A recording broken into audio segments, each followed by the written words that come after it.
हा पक्ष शरदचंद्रजी पवार साहेबांच्या नावाने जनतेमध्ये जाईल। त्यांचं नाव त्यांचं चिन्ह घेऊन स्थानिक स्वराज्य संस्था विधानसभा आणि लोकसभेच्या निवडणुका लढेल। असं आहे ज्यांना आजही पवार साहेबांच्या नावाचं भय वाटतं, ज्यांना आजही पवार साहेब हे त्यांचं पक्ष नाव चिन्ह घेऊन जर लोकांमध्ये गेले तर आपण या ठिकाणी विधानसभेच्या आणि लोकसभेच्या निवडणुकीमध्ये पराभूत होऊ अशी भीती ज्यांना वाटती ते अशा प्रकारची चर्चा करतायत। पण या वयात सुद्धा आपला नका या ठिकाणी दाखव की आम्ही हे नवीन चिन्ह आणि नवीन नाव येणाऱ्या 2-3 दिवसात घेऊन राज्यातल्या कानाकोपऱ्यामध्ये नक्की जाऊ।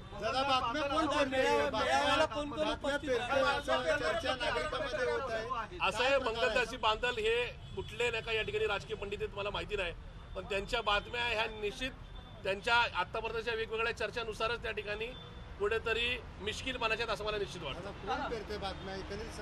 ज्यांना शरदचंद्रजी पवार या नावाची ॲलर्जी आहे, ज्यांना शरदचंद्रजी पवार या नावाचा ज्यांनी धसका घेतलाय,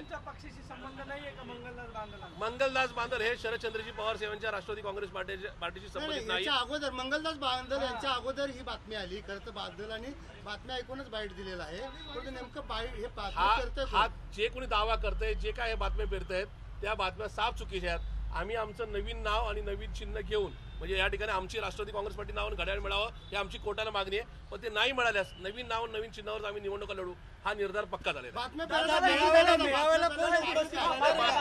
कारण तेच आहे की या ठिकाणी शरदचंद्रजी पवार साहेब हे दुसऱ्या पक्षात मर्ज होते म्हटल्यानंतर त्यांच्या बरोबरची जी सैन्य आहे ते इकडे तिकडे पळून जाईल किंवा या ठिकाणी थोडं भावना आहे। पण या पवार साहेबांनी आमची बैठक घेतली, मला आपल्याशी संवाद साधायला सांगितलेला आहे। या ठिकाणी कुठल्याही पक्षामध्ये राष्ट्रवादी काँग्रेस पार्टी म्हणजे पवार साहेबांचा पक्ष मर्ज होणार नाही। आम्ही आमचं जुनं चिन्ह जुनं नाव मिळवण्यासाठी प्रयत्नशील आहोत, पण ते जरी नाही मिळालं तरी येणाऱ्या लोकसभेला आणि विधानसभेला आम्ही नवीन नाव आणि नवीन चिन्ह घेऊन या ठिकाणी जनतेपर्यंत जाऊ। राज्यसभेची याच्यामध्ये काही चर्चा झाली नाही। आजची बैठक ही राज्यसभेच्या मतदानाचं काय ठरलं नाही, महाविकास आघाडी म्हणून एकच उमेदवार देणार आहात, वेगळे वेगळे उमेदवार देणार आहात, काँग्रेसकडून चंद्रकांत आंदोलनचं नाव समोर आलेले राज्यसभेचे या ठिकाणी म्हणजे वरिष्ठ पातळीवर चर्चा झालेली आहे, त्या चर्चेचा या ठिकाणी काही संबंध नाही। आज फक्त सुप्रीम कोर्टामध्ये या ठिकाणी आपलं काय आर्ग्युमेंट आहे, त्याचबरोबर आपलं नवीन चिन्ह काय असेल त्या संदर्भातील नवीन चिन्हाची चिन्ह आम्हाला दाखवण्यात आली आणि त्यानुसार जी आहे त्या ठिकाणी तुम्हाला पुढच्या 2 दिवसात कळेल।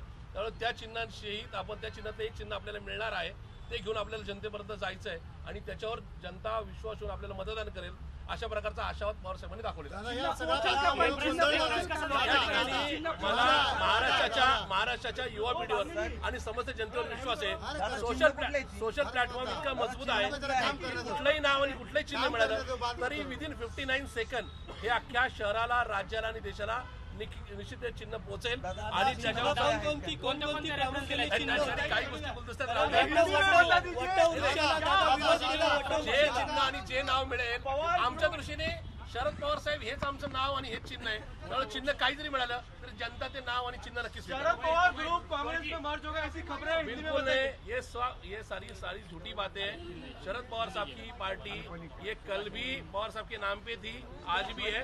कल जो भी हमको सिंबल मिलेगा, जो भी नाम मिलेगा उसके वो लेकर हम लोग जनता में जाएंगे।